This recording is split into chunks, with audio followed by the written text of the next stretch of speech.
I know most of you. How are you doing? Good. Thank you for coming. I'm wearing a different hat today. I got a few of them. Today I'm the president of the cab company, and I'm going to do a little explanation about our dream. We have been at it for a long time, to put it mildly, and we're going to talk a little history and this type of thing. Cab company came out in 1998. So this actually is our 20th anniversary, was this last year, and they've been very successful. They've done a tremendous job at Fire Hall Field, plus around town on the smaller fields and this type of thing. We've been in business for 20 years. We have put $151,000 in cash into Fire Hall Field. From irrigation to fencing to concrete or whatever, basically we have been the sugar daddy for the school district, and we are honored to be able to do that. Because small towns cannot keep all your facilities up. It's impossible. I love to see that the girls have a softball club now, that they're doing the same thing we are. Because small towns like us, the school district and the city cannot afford to keep up premium facilities. That's where we come in. Cab company, started by a couple people in the room here actually, but I won't mention a bunch of names. But our mission statement, we kind of had to reorganize about every 15, 20 years. You kind of fall apart, sometimes sooner. But our mission statement, our original mission statement, we were only here to support the high school baseball team, the Legion, and Pirates. That's it. Well, 20 years later, we are now here to support the PCR, the high school, the Legion, the Vet Club, the town team, and all the softball programs in town. That is now part of our mission statement. So we moved up into the modern times. Our goals also, we revised our goals. We developed a baseball complex known as Fire Hall Field through fundraising donations. Basically, we want Fire Hall Field to be the funder for the fields in town. The small towns baseball teams, we have been to 10 different fields over the last year. The poorest one netted over 15,000 last year. The best one brought in over 100 grand. And so we're talking Dundas, we're talking Meesville, we're talking Cannon Falls, these types of places, River Falls, and then they've all been successful. So we're kind of at a renaissance, and this is the time to do this type of thing. And so cab company, we do, Mike Hoykin would never question this, I don't think, we do 90% of all the maintenance and upkeep at Fire Hall Field. We enjoy it. I like mowing. Dennis Gagner is the weed management guy. Butch Schulte, when we need something fixed, he's there and takes care of it. John Antonson comes and pounds nails and this type of thing. So it has been, I guess one of the unusual things about baseball is the friendships I have made over the years. Steve, I'm sure, would say the same thing with his long career. We see the people, you see them in different towns and this kind of stuff. They come up and say, hi, how you doing? They remember the baseball field. So we're trying to move up a little bit. 1912. The first mention of baseball in Prescott is in the Prescott Journal, 1873. The Prescott Blue Sox were playing the Clifton Stars. Clifton Hollow had a baseball team that sat across the road from where the town hall is right now. Notice, we had a black American in the Prescott baseball team in 1912. There were a few, as you go through Prescott baseball, you will see a number of black players because we had black families in town. And what was interesting, talking to the generation that has quickly passed away, they were just the regular kids. They weren't black, they weren't Native American, they weren't anything. They were just Prescott kids. And so that was an interesting thing to see something from 1912. If you notice on the right up here, that is the No Name Saloon building. So this picture was taken in downtown. Off to the left, if you look through there, you can see the old version of what the pilot house now is. Okay, I asked you a question. Who was the first professional baseball player from the city of Prescott? And everybody's going to say, Bess Husband. It's not true. Not true. I thought it was too. Actually, it was this guy. Earl Leesman. He played in the Western League in 1913 and 1914 for the Sioux Falls franchise, so he was the first professional baseball player to play in the minor leagues from the city of Prescott. He also, as he grew up, he was the coroner and he was the treasurer for the city. So when you come down the street, people would always tell them, here comes death and taxes. And they used to just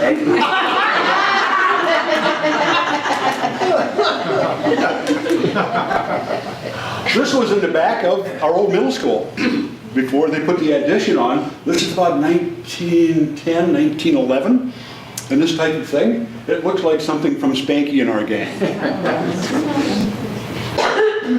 Moving up, our baseball field came to where it is now in 1922.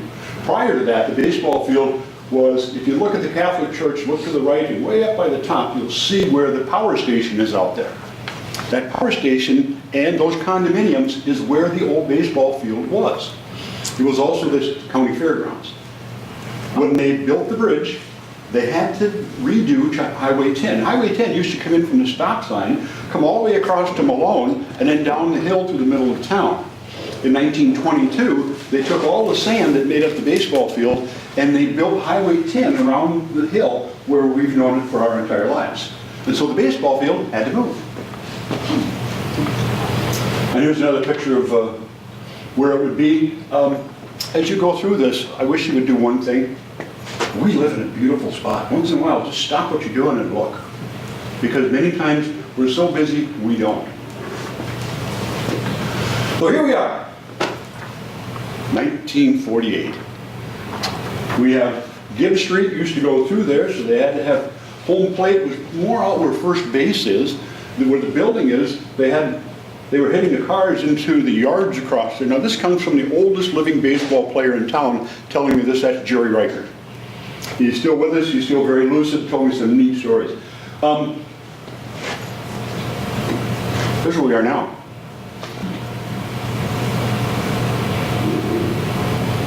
Not much around there. Dirt roads, weeds growing in the middle. Well, we've come a little bit, to say the very least.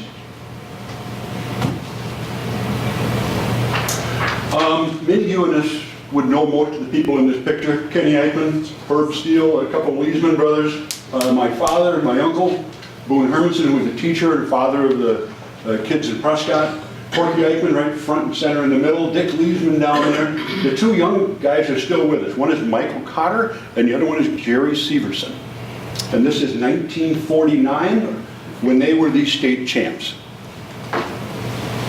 Another picture, this is 1948. The reason I brought this one is John McGee played coming out of high school. So the first year he graduated from high school, there he is, he looks like he's 12. Couldn't resist that one. Then this one, the baseball field. In here, to the left of the pole, that's Porky Eichmann walking up there. That's my Uncle Bill to the right of the pole. That's Clarence Leesman over here. That's the ticket manager, Joe Betzel. He was the ticket manager. They sold tickets for every game, 25 cents a ticket. He'd come around and hit you up for your quarter. We have records from Kenny Eichmann, who was the treasurer, that in 1956, I believe it was, they sold $1,758 worth of tickets to the town team games at $0.25 apiece. That means they had about 8,000 people come to their town team games. And what's interesting, as I dive into this student project of mine, the people in town who are my age remember their parents. Sunday was baseball day. You grab the whole kids and you go to the ballpark. My relatives would come from Ellsworth, we'd eat an early breakfast, they'd come and have brunch, we'd go over and they'd root for Ellsworth and we'd root for Prescott. And Peg Cosine was telling me, she retired last year, remembers her father taking her to night games at Fire Hall Field. And so they want this back. I remember that thing right in front, that was a roller. As a little kid I used to play on that, actually I fell off and banged my knee and got hollered at because I was supposed to stay off. This is looking out dead center. The building way on the left is still there. That was my Uncle Ernie's house. And it's still there, and that's the only house that was out there. Now, baseball fields are used for other things. They had a pet show. So we got 3 dogs, a cat, and one guy brought his fishbowl. There's an optical illusion here because these came from pictures that have never been seen before. These are from the private collection of Iona Hammond, and they came as negatives. Well, when I scanned it, I flipped it over. So actually, this is left field, but it looks like right field. So it's like, wait a minute. So my head didn't quite fit around this, and I found out I inverted it. So I learned about scanning negatives to make sure you were going the right way. This guy. People tell me that the town team used to be the Pirates, and I said, you have no idea what you're talking about, because this is 1952. What do you see on his shoulder? It's a cardinal. They were the Cardinals. The Pirates were the Legion team until they died in 1966. They were the Pirates. Our new Pirates are the town team. That is me at the age of 3 months. On the porch of my Uncle Doc and LeVon's house, now owned by Tom Blake. Well, you see, we got a light pole. Woo! First light game, 1949, August 29th, 1949, first game under lights. And everybody says, well, that's great. Who put the lights up? Prescott Baseball Club. Who used the lights? Prescott School District. Who put zero into the project. It was put up by my father and the players that you saw in those two pictures. And the rest of this community. Don't think of just them. The entire rest of the community. We have a record of who donated this kind of stuff, and it was surprising who would donate to the baseball field. So they got the lights up. There was a grandstand there when I was a kid, made out of concrete. And with a roof over it and this type of thing, classic chicken wire in front. And this is my grandfather, Bill. He was the block layer.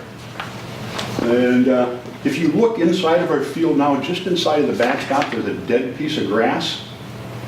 That is the last piece of concrete that is left on the field from that grandstand that was built in 1951. And people say, why don't you get rid of it? I says, no, go away.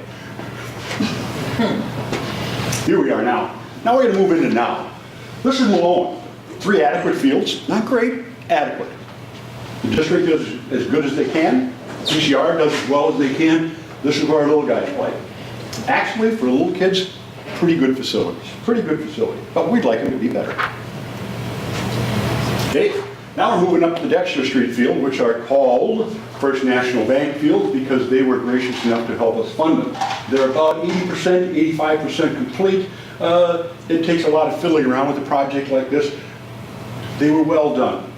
Despite anything that has gone on, they are well thought out. They are multi-level fields. They have 60-foot bases. They have 65, 70s, and 75, so you can have multiple levels playing on the same field. You just move the bases. Excellent thinking. Excellent thinking.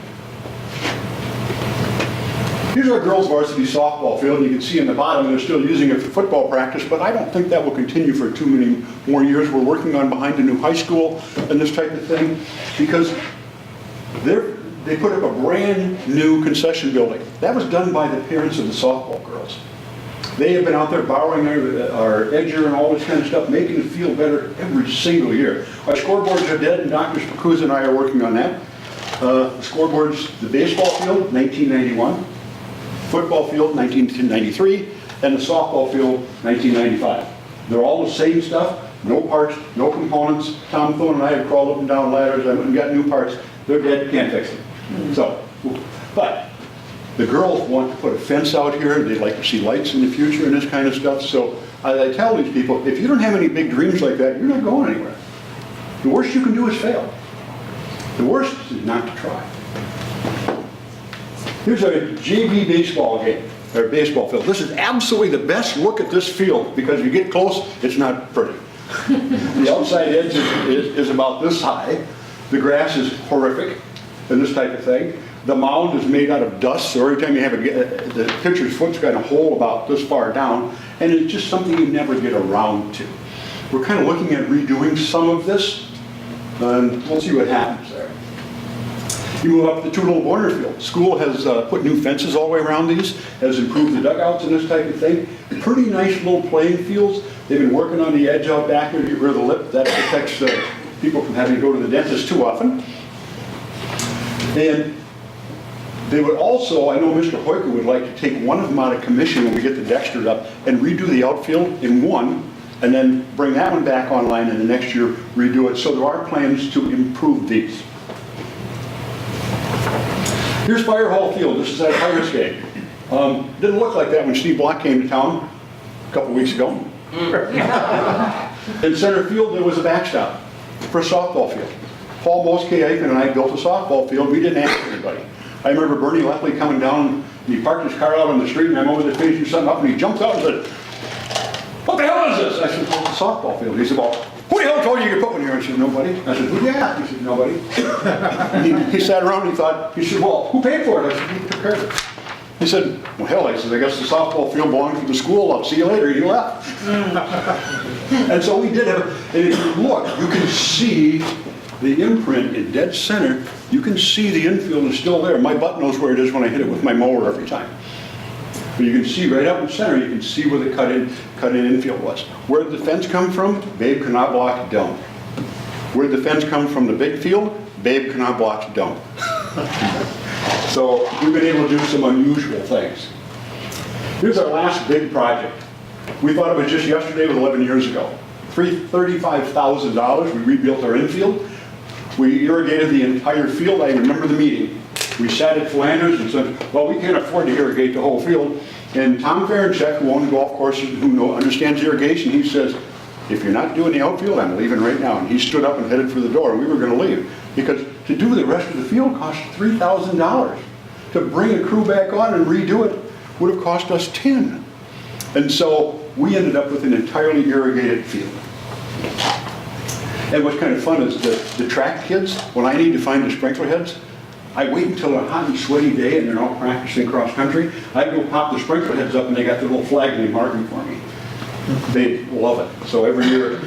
So, here we go. So this is what it looks like in the morning when you drive by. Our grass is getting better every year. This is how CAB makes it work. Volunteers. Right now we have 38 people on the formal CAB list and more that we can call on. We have plumbers, we have electricians, we have carpenters, we have kids, we have grandpas, we have grandmas, we have all kinds of people on there. And we welcome anyone and everyone. A few people you might know in there. And our kids are trained to take care of the field. They never complain about this. And the reason is because they go to these fields that are not taken care of. And they see what a piece of garbage they are. They appreciate playing on a nice field. Our playing surface is an 8.5 to a 9 on a 10 scale. Our fan amenities, we're a 4. That's part of what we're aiming at. There he is, Mark Hilmer, at high speed on the roller. He spent 2 hours on that baby rolling the outfield. I mean, so this field is part of everybody. I can remember Mark coming down and shoveling black dirt for me. I can remember Scott Halverson coming down and shoveling black dirt and this kind of stuff. So this isn't the school's field, it isn't the city's, it's not the kids, it's all of ours.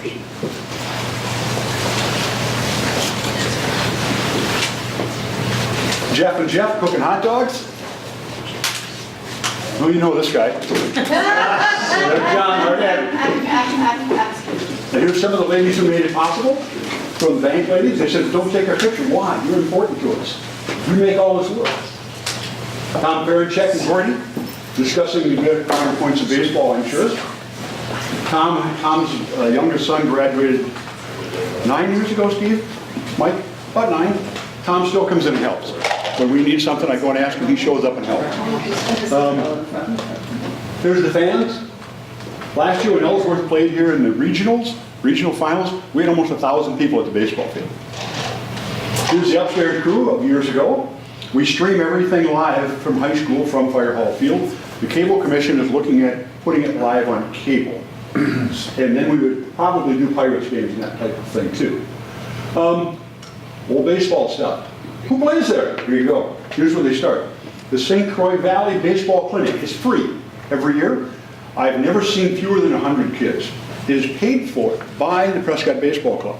The high school baseball team does this free. The kids get hot dogs, they get popped, they get 2 or 3 hours of instruction, they get fed, and they go home with a smile on their face. Some of those kids in that last picture won a state tournament, the state championship, because that was 2005, and so those kids, you figure out the numbers. And this one I just love. Here he is. Well, I don't know how old he is, 5, 4. We often forget during these athletic events, these people are important. To find somebody to umpire, to find somebody to referee, to find somebody to do these jobs, be a line judge and all this kind of stuff. Thank them. At least thank them, because it's very important. Here we go. Ben McGee, who is now a coach in New Richmond. The 2012 state tournament team, state champs. And then we move up to the big guys. Here's Brady. He's one of the cab company officers. He's our treasurer. Brady Randolph was a college player. I want to say, Steve, I may not be accurate. I think we've had 46 players from Prescott go on playing college baseball. 3 of them have been All-Americans, and 3 have been All-American, small school All-Americans. Beth knows that very well. Justin Class, St. Olas alumni, and this is his last year. Alex Helmer there, Zach Dolan, who's back to us, is Mike Brookshaw, Mike a little behind him. Here's our old scoreboard. I'm hoping that you never have to look at it again at a live game. I'm hoping that by spring we find some way to, it can't be repaired, so we're in process, we'll see. The one we're getting will look like this. It's 28 feet long, it's 9 feet high. It has who's at bat, pitch counts. Remember, pitch count is the thing in high school baseball. Everybody wants to know who's pitching, how many strikes. And if you're a baseball nut, you want to see the innings like this, because I can tell the story of a baseball game by looking at the line inning score. If it's 10-1, what happened? One bad inning, a whole bad game, what happened? You know, this type of thing. So, more information. We're looking for a major sponsor. We're going to approach Treasure Island about this one. And here we are now. You can even, if you look carefully, you can see my mowing patterns. And again, we live in a beautiful spot. You know, we really do. You look at this type of thing and it sits almost geographically dead smack in the middle of our town. I go over there and there's people playing Frisbee, there's people, I don't mind them taking the dogs out there as long as they clean them. And that type of thing. And as a matter of fact, I found when people take the dogs out there, I go say, you're welcome, just make sure you clean up, thanks. And you know what I find out? They come and pick up extra garbage when they come to the ball field because I didn't holler at them. I said, well, thanks for coming, I hope you enjoy it, just clean up. I got 2 ladies that come and they bring a garbage bag and they pick stuff up on their way back to the car. Wonderful. Because they enjoy it too, and they have never been to a baseball. Here you can see my softball field in center field.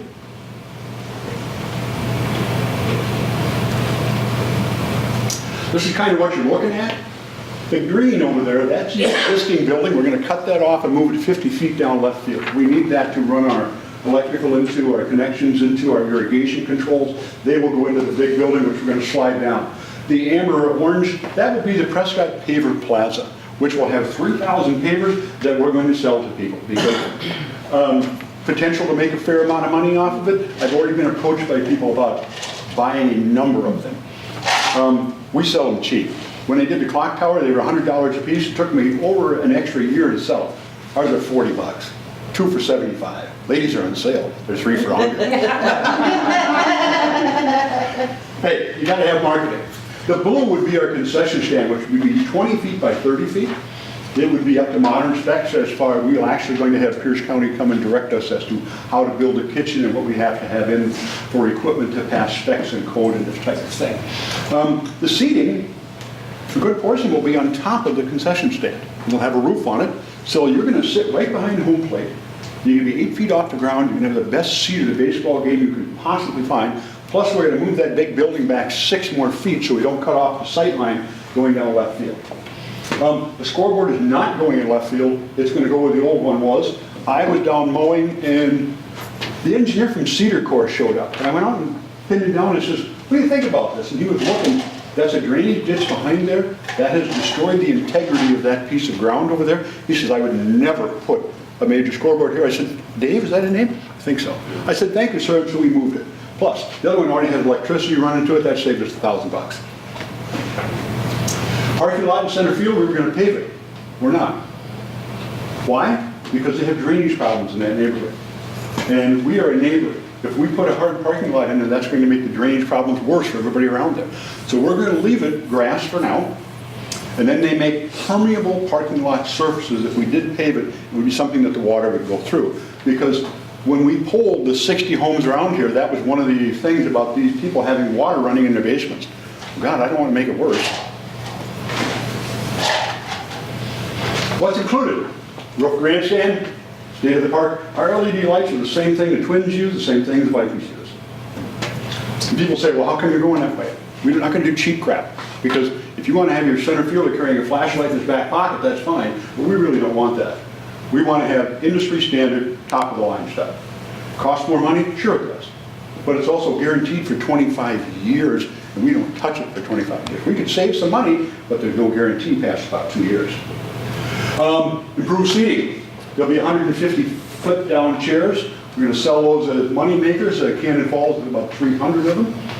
Better concessions. Our concessions are pretty good. We're going to have a contract, I believe, with Patax that they're going to provide all of our materials, all of our food and concessions for forever. Because we're trying to focus on the in-town businesses.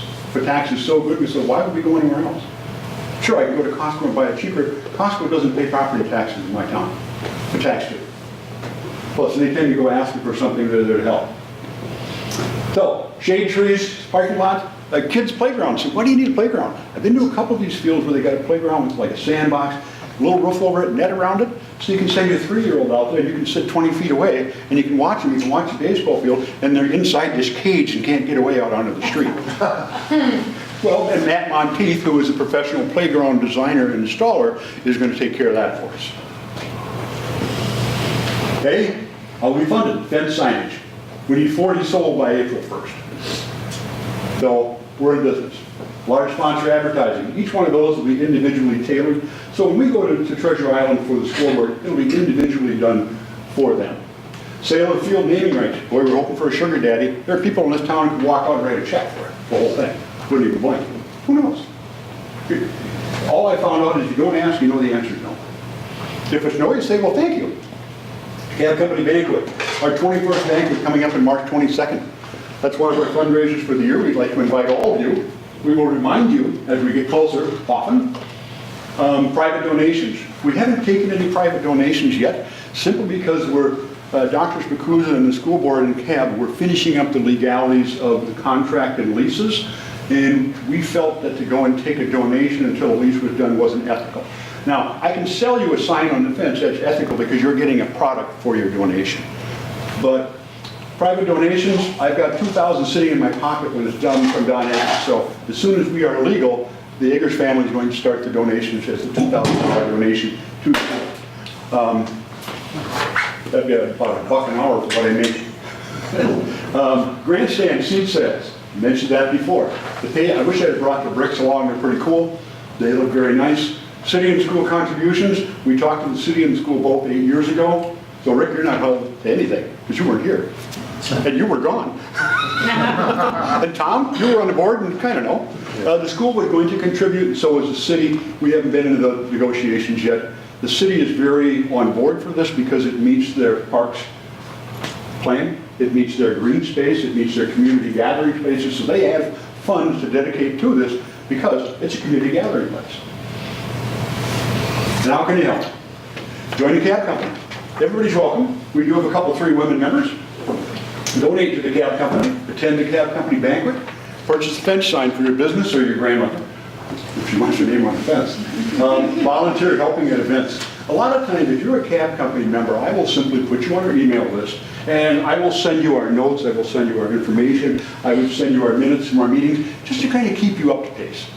And then if we had an event and we needed somebody to come and help with a concession stand or something to help with an event, we've got some goofy stuff planned that we'd have more people we could rely on to come just for an hour or 2 to help us out. Checking your place of employment. Many of you who work for major companies, they will have a match. If you donate $100, they will match $100. I know Brady with Microsoft, anything he donates, they will match 100%. And so he said, make sure you check into your businesses about those types. More important, come to the games. Talk to your neighbors, gossip. I don't even care if you watch. No, that's not what it's all about. That's not really what it's all about. There's what it looks like now. We just redid it now. We got nice square corners in there. We made the turning basins bigger and this type of thing. The sheets of paper on you, one of them is a spreadsheet. That tells you how many hours the cab company put in this summer. There's a couple of them on every, and when I started putting them down, it was stunning. If you had to pay us, it probably would have been 40 grand or more. Plus, we paid for all the material. Dennis Gagner out there putting weed stuff out every month out of his pocket and his equipment. But it's a beautiful facility, but we wanted to get better. And we wanted to generate the revenue that helped the girls, the boys, softball, baseball, everything in town. We want to take the load off the city. We want to take the load off the school. And people say, well, what happens when you're gone in the cab company? The youngest cab company member is 23. The oldest one is about 80. And so we've got a pretty long range in there, a bunch of people in the middle. And so we'll be here quite a while. People say, what happens if the cab company folds up and backs up to 10 leaves? In our bylaws, any money that we have is donated directly to the Prescott Community Recreation if we are to dissolve at any point in the future. That is written in our bylaws, so that's what would happen if we were to fold up, taken care of. The school owns the field, we are leasing it from them. But they own the field, they own the physical assets, they control the signage, what we can say out there. In other words, when I go to Philander's, I can't say Philander's Bar and Grill. I can say Philander's Grill. We're just being smart enough to err on the side of caution to not aggravate anybody. Now, we probably will sell beer at the Pirates games. That has been a big point of contention. I said they used to. They do it Prescott days all over town. What's your point? We're talking maybe 8-10 times a summer. Never at any where the minors are playing. So it's just a revenue generator, and what happens now is they sit across the street, and we could be making $300 every Pirates game because they're standing across the street in private land drinking beer that they're bringing instead of buying ours. So, and the city has asked for some guidelines. In other words, where the batting cage is down in left field, you can't carry your alcohol past the end of the parking lot. You can't carry your alcohol past the end of the fence. So you can't leave the grounds, you can't go out to the parking lots and this type of thing. And those are just common sense things, accommodations that the city and CAB have gone through. They'll have the signs that says, just like they have in St. Paul, don't go beyond here. Here's the picture that Rick wants a copy of. This is on the front of the folder. If you want a folder, Tom, you want to hand me one? If you are interested in signs or want to know anything, our email address is on here, our phone number is on here. You'll either get me or Brady, Randolph, or Chuck Block. You could get Sean over here, because I believe we're all in the calling tree. We don't talk prices until we actually, if you're interested, we will come and talk prices, but this is how you fund it. The back is a little Prescott history. The inside, this was done by a gentleman named John Ruddy, who worked for an advertising agency for 40 years. So we dreamed it up. He made it work. The graphics design and Hastings did this for us. So it has to be 3 So, feet or more. that is the end. I tried to hold it. I'm about 4 minutes over. That ain't bad for me. But